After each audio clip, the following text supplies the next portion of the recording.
Good morning, good morning, good morning, good morning, guys. Welcome to my YouTube channel.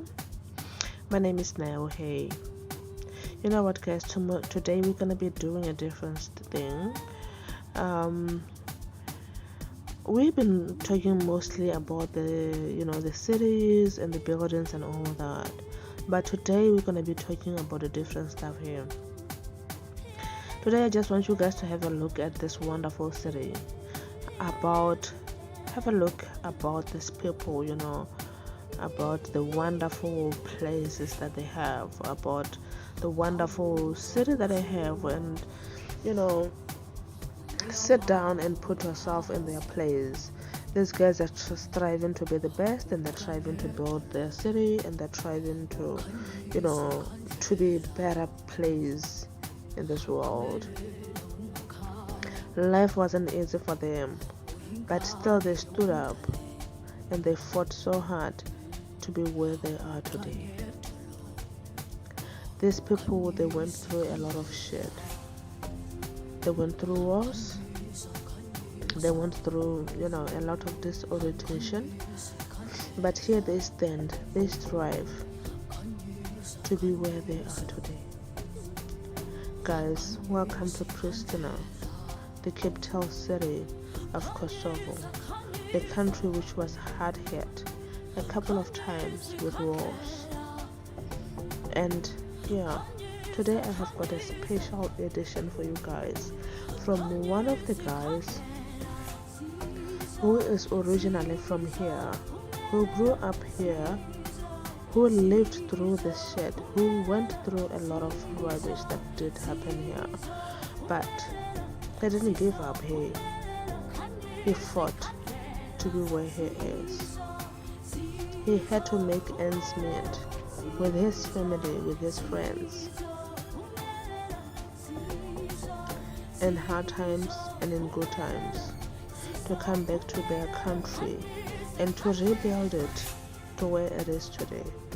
You're looking at the structure that are here today. It's because of them. It's because of their struggles. It's because of their love for their country. It's because of the liberation that they fought for.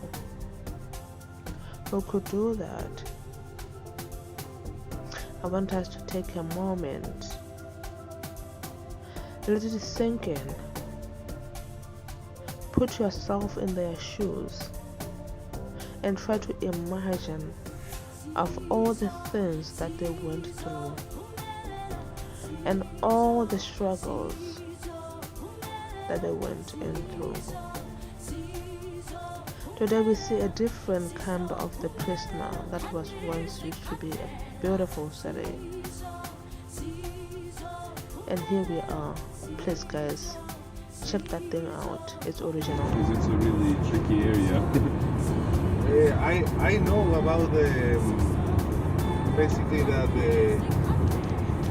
the culture that you have in Kosovo is like Albanian. I am. You're Albanian. Albanian.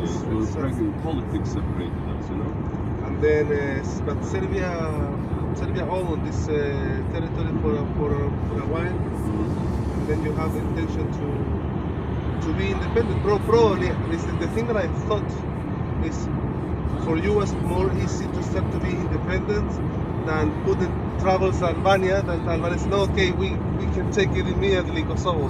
But I think in the future, you, what is your spy? You spy to be part of Albania or? Yeah, that's a very good question. So let me just give you a brief history walkthrough, like what used to happen. So everything got reset in 1945 because of World War, and then Yugoslavia got created. Have you heard of Yugoslavia? Sure. And Yugoslavia consisted of 5 republics and 2 regions. It was Croatia, Slovenia, Macedonia, Serbia, Montenegro, and Bosnia-Herzegovina, the 5 republics. And the 2 regions within Serbia were Kosovo and Vojvodina. So Vojvodina is the northern part of Serbia, and Kosovo used to be the southern part of Serbia. We were occupied. These lands were inhabited by Albanians since forever. We are descendants of Illyrians. Albanian language has its own branch on the Indo-European languages. It's a unique language. It doesn't have any addition to anything else. It's a standalone language. So Kosovo was invaded after World War, it was invaded by Serbia, and people here were living under Serbian regime, meaning you had to speak Serbian, you had to go to Serbian school, the government was in Belgrade, you had no authority whatsoever. And then in '74 there was autonomy given to Kosovo, meaning you could use your own language, have an administrative government, and so on and so forth. And life was good, but you were still under occupation, but life was good. Because you could travel, you could go around, you could work anywhere in Yugoslavia and stuff like that. But then '74 to '89, in '89 Slobodan Milosevic came to power in Serbia. He's also known as the Butcher of Balkans. He started 5 wars.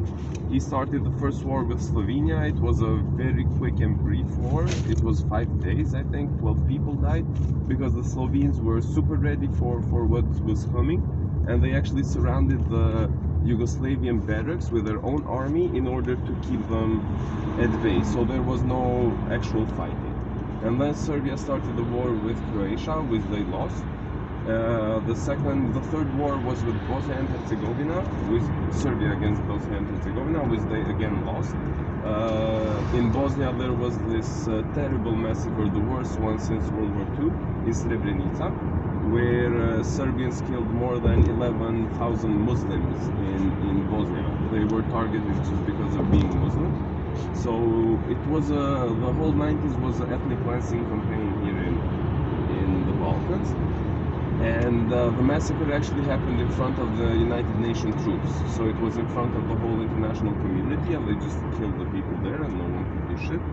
So when the war started in Kosovo, we started to break out because they were just killing our people, they were trying to displace us. It was systematic oppression since the 90s. Like my father got fired, all Albanians got fired from their jobs, and they killed multiple people around. The protests were very violent, they were shooting at the protesters and stuff like that. So everything culminated to a war where our Kosovo Liberation Army practically just guerrilla people, just getting some weapons, getting in groups and trying to kill the Serbs because they were already killing every one of us.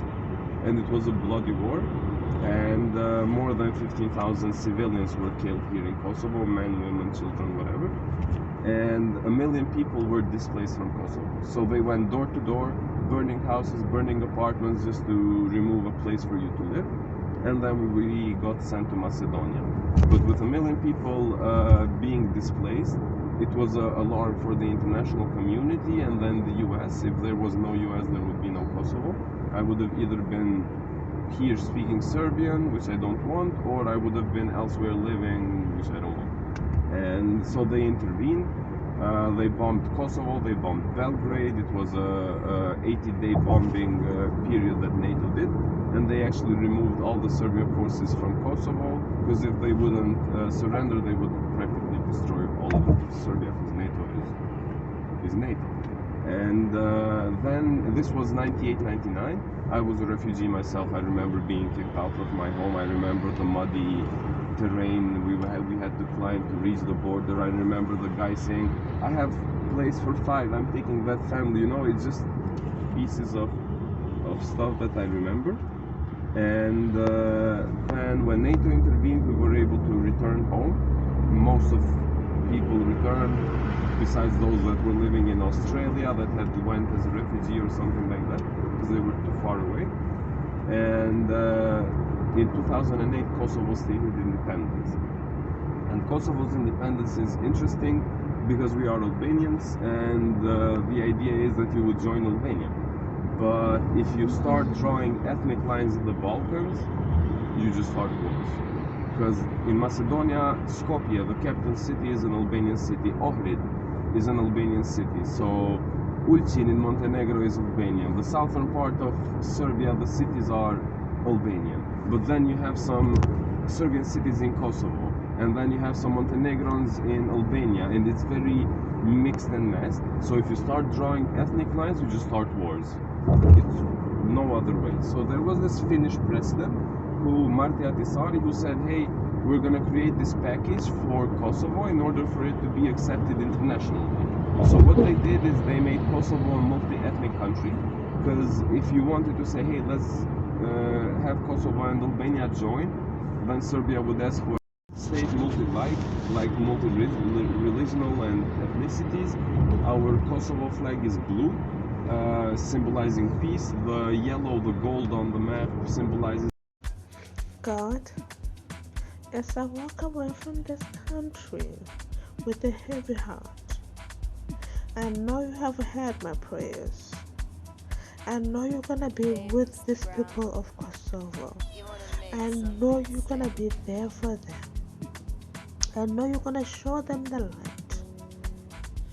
Because I know you are God who never fails. This time around, as I walk out of this city, I know you are remaining behind with them. I know you're going to be with them. God, I trust unto you that everything that happens to these people, show them the love, show them the light, and shine brighter than anywhere. God, thank you for continuing to be my God, and thank you for loving them and showing them the way. As I peace out of this country, stay behind with them and love them and take care of them. Peace out and love you, God.